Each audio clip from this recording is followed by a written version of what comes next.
Olá, está no ar o programa Opinião. Nosso tema de hoje, violência contra homem, violência doméstica contra homem. Um tema um pouco inusitado, já que o que a gente vê mais, pelo menos a divulgação pela mídia, é justamente o contrário, a violência do homem contra a mulher. Quem vai nos falar sobre esse outro lado da moeda é a psicóloga Simone Alvim, que tem inclusive desenvolvido uma tese sobre este assunto. Seja bem-vinda ao nosso programa, Simone. Muito obrigada.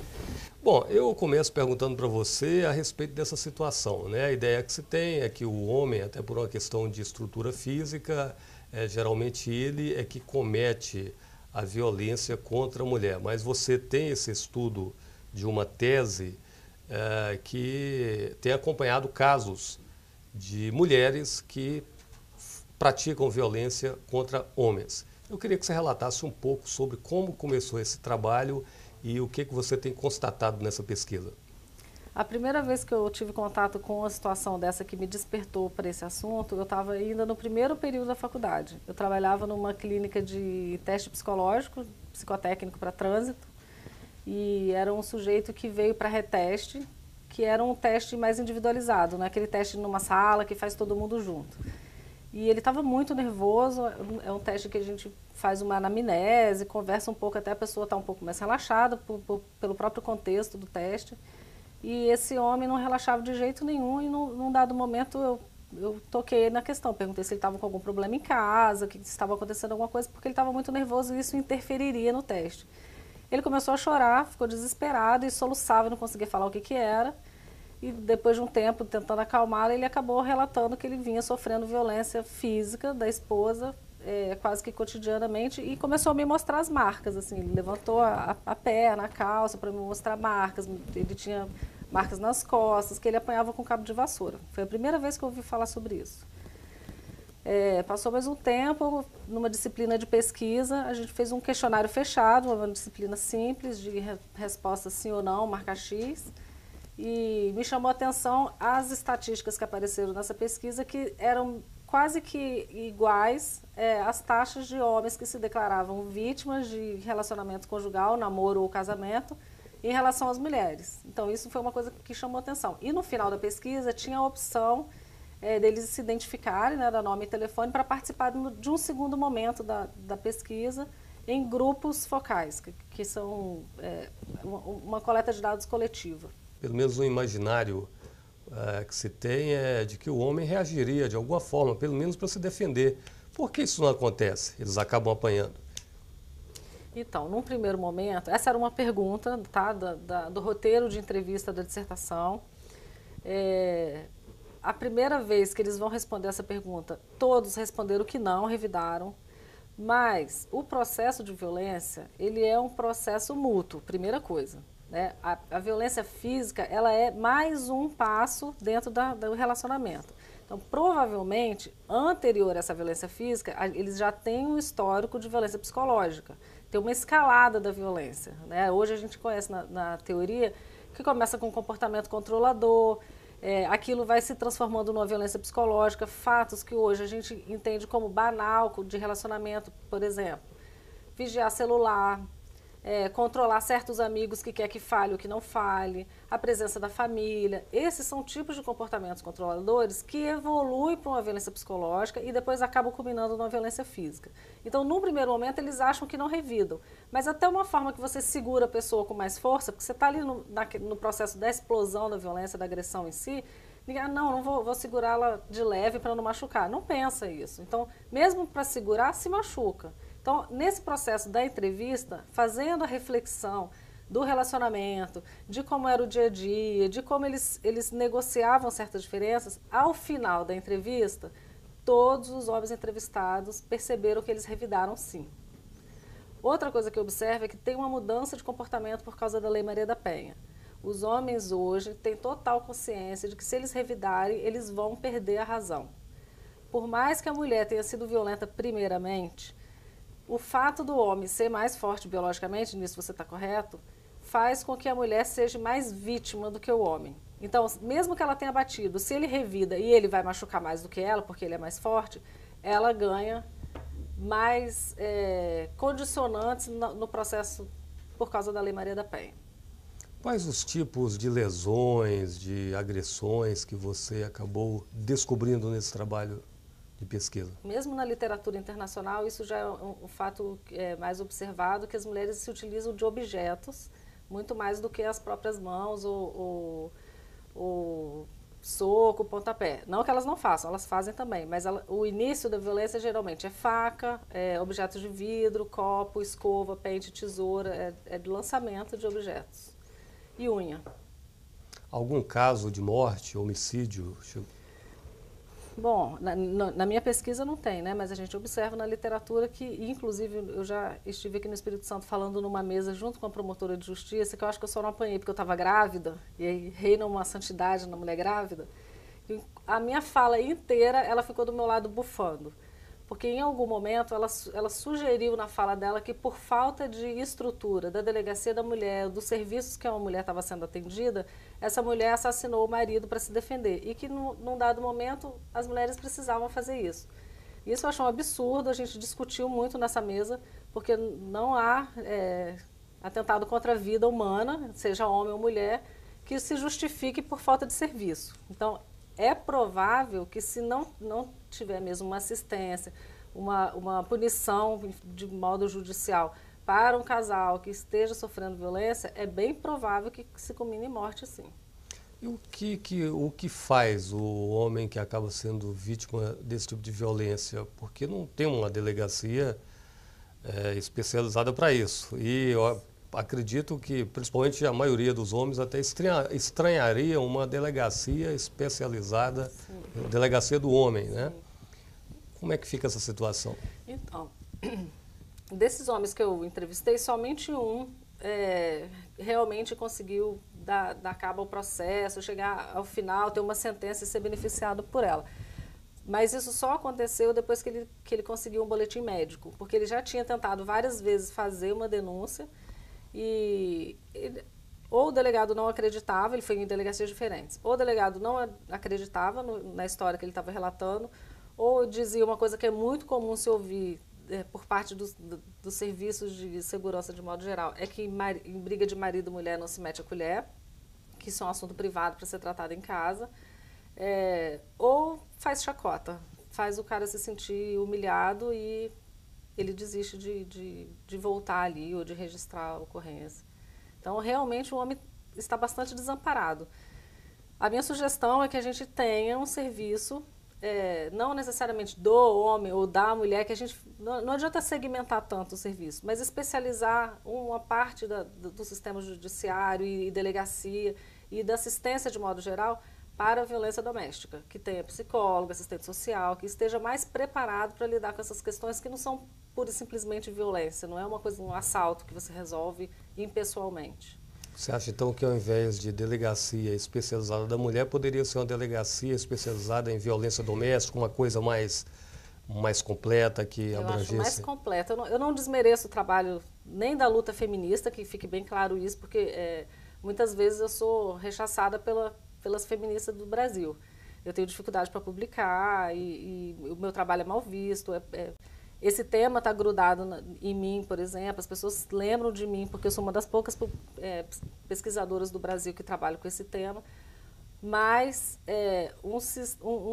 uma forma de assistência que mude esse paradigma de só vítima e culpado, que entenda que aquela família está com problema, sabe? Que é um modelo de negociação das diferenças que precisa de intervenção. E muitas vezes esses casais não querem se separar. E o próprio serviço julga esses casais porque eles não querem se separar. É mulher de malandro, ou o cara é marido de vagabundo. Tem essas inversões de papéis. Muitas vezes eles estão querendo ajuda, eles se amam. Isso não quer dizer que não se ame. O que é um contrassenso também, porque amor e violência não combinam. Mas muitas vezes é uma dificuldade de resolução das diferenças, independente de se amar ou não. Muitos casais continuam juntos, apesar da violência, e conseguem superar isso. Você acredita que o número de violência de mulher contra homem seja bem maior e não seja de conhecimento em função até de vergonha do próprio homem de denunciar uma situação dessa? O próprio número da violência contra a mulher, a gente sabe que é subnotificado, né? A gente não tem dados estatísticos consistentes para dizer qual é esse número, até porque nós não temos um sistema unificado de estatística no país inteiro. As mesmas questões que as mulheres sofrem em relação à vergonha, à humilhação, à desonra por sofrer violência do marido, os homens sentem com uma dosezinha a mais por ser homem, porque não se espera que homem vá apanhar de mulher. Então, tem um preconceito em relação à masculinidade dele. Isso é colocado em xeque. Eu tenho um casal na mostra que, na época da entrevista, já estava 1 ano e meio sem ter relação sexual, por exemplo. Ele questionava a própria sexualidade. Ele achava que ele tinha ficado impotente. E aí ele me conta, nesse momento, ela na sala de espera para ser entrevistada, ele me conta que ele tinha traído com uma colega de trabalho para ele ter certeza que ele funcionava. Então, tem uma coisa... A relação tinha se desgastado tanto a ponto de interferir na questão sexual do casal. Esse era um que revidava pouco. Ele realmente, o que ele identifica como violência é ele segurar forte. Ele nunca deu um tapa de revidar, nem nada disso. Mas essa mulher bateu nele. Eles tinham 10 anos de relacionamento, ele já tinha apanhado 7 vezes na rua. Dentro de ônibus, na igreja. Eles eram um casal de evangélico. Situações em que os filhos presenciaram essas agressões. Que é o caso que eu acho mais grave da dissertação, desse estudo, que é eles já estavam separados, o pai pegava os filhos nos finais de semana e quando a mãe veio trazer os filhos para o pai, veio com o atual namorado dela, que era um traficante no Rio de Janeiro, que segurou o ex-marido dela, né, e ela bateu nele com porta-toalha de acrílico, quebrou 2 costelas, um braço, um dente, na frente dos filhos, um de 12 e um de 14.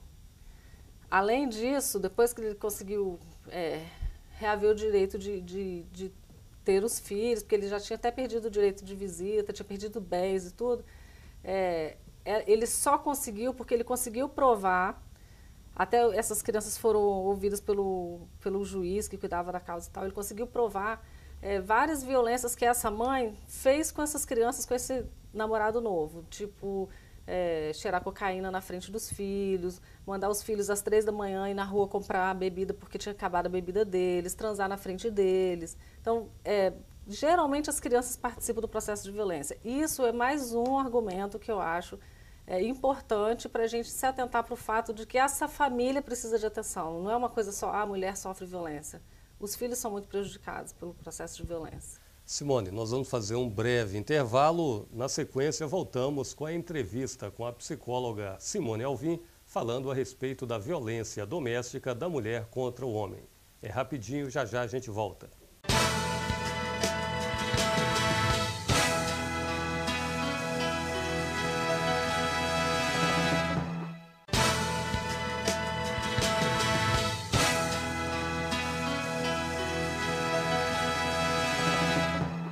Estamos de volta com o programa Opinião, hoje entrevistando a psicóloga Simone Alvim, falando a respeito da violência doméstica da mulher contra o homem.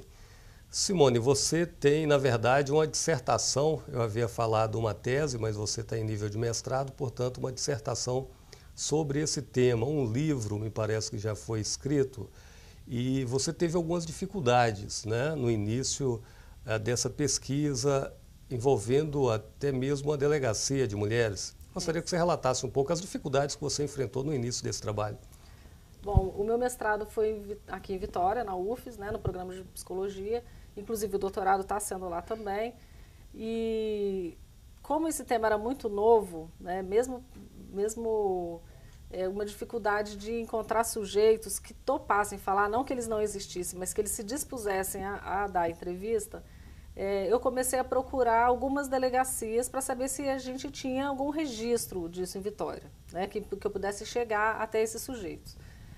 Por quê? Eu tinha 10 sujeitos em Vitória que gostariam de falar. Quando eu chegava para a primeira entrevista com o termo de consentimento de participação na pesquisa, quando eles viam que tinham que assinar aquele documento, que era um documento onde eu estava garantindo o sigilo absoluto daquelas informações, que quando a dissertação estivesse completa, eles não seriam identificados, né, a forma como eu organizaria os dados, eles desistiam de falar, por medo de de ser identificado, ou porque tinha que botar o nome e assinar ali. A primeira delegacia que eu procurei, obviamente, foi a Delegacia da Mulher, né, que é onde a gente sabe que efetivamente só tem casos de violência conjugal. A delegada, na época, que eu nem me lembro o nome, me disse que aquilo que eu estava fazendo era um desserviço para a sociedade, que eu devia ter vergonha desse meu trabalho e desistir dessa pesquisa, porque toda a luta e as conquistas feministas que a gente tinha alcançado até aqui, eu estava indo contra esse movimento.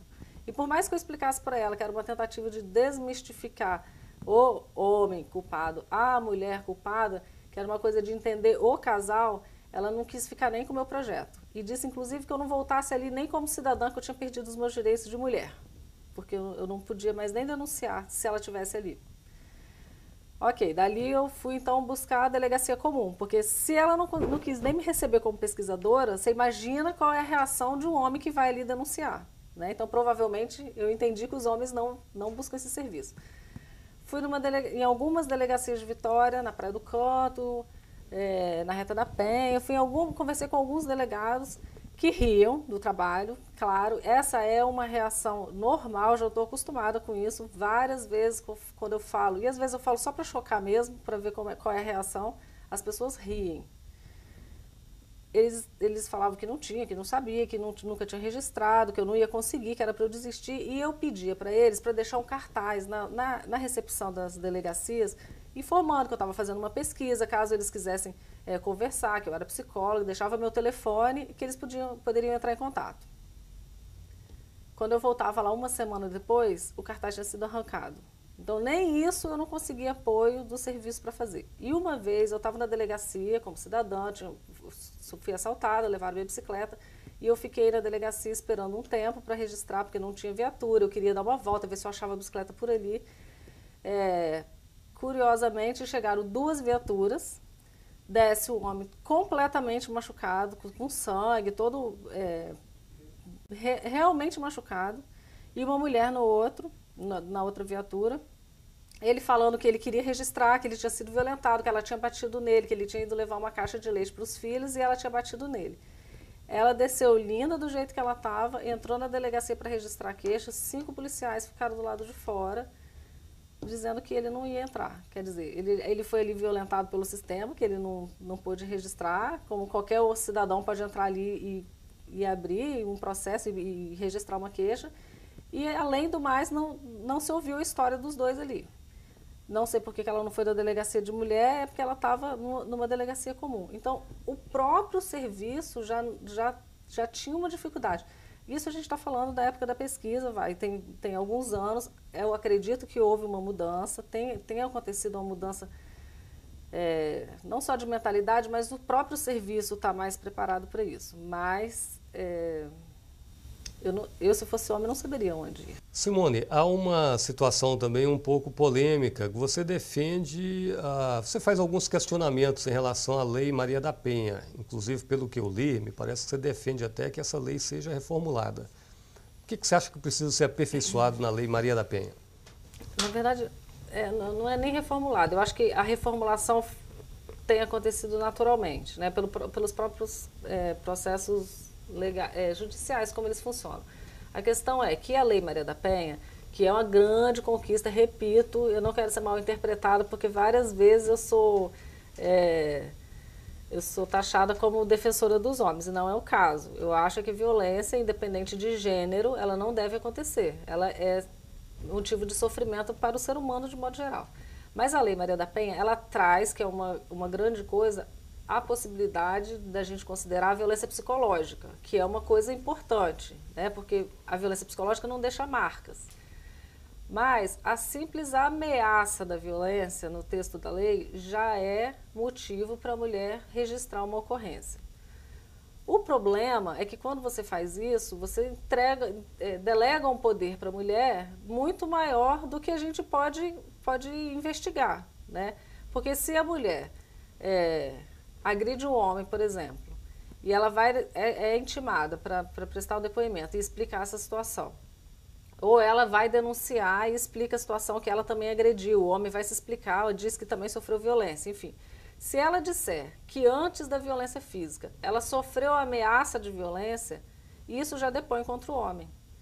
De uma certa forma, para mim, que não tenho estudo de direito nem nada disso, mas no meu entender, a grosso modo, de como eu entendo direito e Constituição, isso fere o primeiro artigo da Constituição, que diz que somos todos iguais perante a lei. Se você diz que a mulher, o que ela fala em relação à violência psicológica, vale mais do que a afirmação do homem, porque é uma lei para proteger a mulher, você já está ferindo o princípio da igualdade. Então, para mim, isso já é uma questão. Mas a gente teve uma atualização da lei que foi promulgada em 2006 e em 2008 um juiz, se eu não me engano, no Mato Grosso, abriu a jurisprudência dando medida protetiva para um homem que estava sofrendo ameaça de morte por parte da esposa. Ele ganhou aquela medida que a mulher não poderia se aproximar dele de 200 metros, 250 metros, não lembro. Então, isso muda a lei, porque uma vez que um tenha alcançado esse direito está aberto para todos. Então, pelo uso da lei, ela vai se moldando. Mas a gente não tem uma lei. Inclusive, eu participei de um congresso no Rio de Janeiro que foi para a formulação do texto dessa lei. Um congresso foi organizado, inclusive, por esse instituto onde eu fiz a coleta de dados. Quando aconteceu aquilo da delegacia, de não conseguir sujeitos aqui, eu acabei indo buscar fora do estado alguns serviços que tinham essa possibilidade de atender homens, que é o Instituto NOS, no Rio de Janeiro, que organizou também esse seminário com várias entidades do Brasil inteiro, promotores de justiça e pessoas, vereador, deputados, pessoas que ajudariam a elaboração desse texto. Eu tinha, sei lá, 24, 23 anos, eu já tinha defendido a dissertação e tinha acabado de publicar o livro. Foi no ano que eu publiquei o livro. E, num dado momento, eu pedi o microfone para falar, que era uma coisa bem democrática, todo mundo ia lá e falava o que pensava. E eu fui defender exatamente que, já que a gente estava ali, escrevendo uma lei, uma forma de impedir violência doméstica, principalmente contra a mulher, porque o texto, até o nome do evento era Seminário de Elaboração do Texto de Violência contra a Mulher. Que a gente pudesse, então, já nesse momento, ter uma mudança de perspectiva e enxergar a possibilidade do homem também ser vítima ou da gente enxergar a violência doméstica, efetivamente. Porque a violência doméstica está diretamente ligada à mulher. Quando você fala no Brasil violência doméstica, a primeira coisa que vem à cabeça é violência contra a mulher.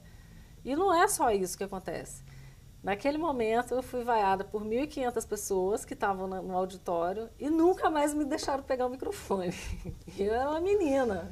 Então... Simone, falando em vaia, me parece que em algumas palestras que você faz também, você faz palestras em universidades e tal, já houve, de vez em quando ocorre a situação de as pessoas não gostarem, né, principalmente as mulheres e tal, a situação assim de as pessoas criticarem o seu trabalho nessas palestras?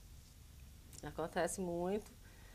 Eu acho que sempre acontece, nunca aconteceu um lugar onde eu vou falar que não tem polêmica. Não tem aqui hoje porque não tem plateia, porque senão você ia enxergar isso de frente. Mas eu dou sorte de todas as vezes que eu falo, e eu digo todas, nunca aconteceu de eu falar num lugar fora essa que eu fui vaiada, um homem no meio, parece que é combinado, mas um homem no meio do público levanta o braço e dá o seu depoimento de que sofreu violência. Então, é porque, às vezes, as pessoas pensam, um tapa na cara não é violência, não dói, né? Meio que banaliza a violência. Mas se é um homem que dá um tapa na cara da mulher, é violência. Quer ver um teste? Que eu faço, inclusive eu fiz muito com os meus alunos, na época que eu dava aula de metodologia de pesquisa. Pega uma novela, elege uma novela e assiste essa novela por 15 dias. Anota quantas vezes uma mulher bate no homem. É super normal, isso não é nem questionado, isso não vira nem uma polêmica. Agora pega uma novela da Raquetada, para você ver a polêmica que é, a violência contra a mulher, como aquilo vira mídia, vira assunto. Então, tem uma diferença também em como a sociedade aceita e como ela não aceita. Mas, por sorte, quando esses homens levantam a mão no meio da palestra, meio que dá uma acalmada, porque as feministas me odeiam. É como se um tapa de um homem no rosto de uma mulher fosse um desrespeito e o contrário não. O contrário não, porque o homem é forte, né, biologicamente, afinal de contas, ele pode aguentar um tapa, né, aquilo não é violência. E é uma coisa que assim, me preocupou por muitos anos, porque eu sempre tive dificuldade na minha pesquisa, desde a graduação, que ela começou na graduação, né, que a gente falou antes. O Brasil não tem literatura sobre isso, né? E é incrível, porque é um país super libertário, democrático, país do carnaval, que aparece todo mundo nu na televisão, no carnaval. Não querer enxergar essas coisas e não ter produção teórica sobre isso. Toda a minha fundamentação nesses anos de pesquisa são literaturas do Canadá, dos Estados Unidos, da Inglaterra, que são países que já trabalham com esse tema há 20, 25 anos. Lá já existem leis que dispõem sobre essa situação? A lei não é tão específica para homem ou para mulher, é uma lei para o ser humano. Ou os serviços, eles são ou focados só para homem ou só para mulher, mas não se desmerece, não se negligencia a possibilidade disso acontecer. Principalmente na clínica. A gente não tem na psicologia clínica no Brasil estudos focados em homens que sofrem violência, por exemplo, especificamente esse público, sabe, esse grupo. E o que os autores, desculpa, mas o que os autores falam sobre isso é que se você não mudar essa mentalidade, essa prerrogativa anterior, esse paradigma de que a violência ela pode acontecer tanto para o homem como para a mulher, como é que você vai atender o homem que chegar no seu consultório com essa queixa? Se você não tem essa produção teórica. Sabe, tudo é um encadeamento. O psicólogo que está na clínica, ele está embasado teoricamente em alguma coisa. Se você não tem estudos no país, como é que você vai atender o homem? Para finalizar, nós temos mais ou menos aí uns 30, 40 segundos. Eu queria que você falasse rapidamente, a gente falou tanto do livro, mas não falou o nome do livro e o documentário que você está para produzir aí, inspirado nesse livro. O livro chama Homens, Mulheres e Violência. E o documentário é baseado nos depoimentos desses homens, dessa amostra que foi entrevistada para a dissertação que virou livro. E é uma forma que eu encontrei para falar que as pessoas assistam o filme inteiro para chegar a uma conclusão no final. Porque enquanto você está dando a palestra, dá tempo das pessoas te vaiarem. O filme talvez seja uma linguagem que as pessoas aceitem melhor do que a palestra. Simone, agradeço pela sua participação aqui no programa Opinião. Infelizmente, nosso tempo chegou ao final. A você que nos assistiu, obrigado pela audiência. Lembrando que este programa pode ser visto também através da internet, pelo site www.al.es.gov.br. Até uma próxima oportunidade.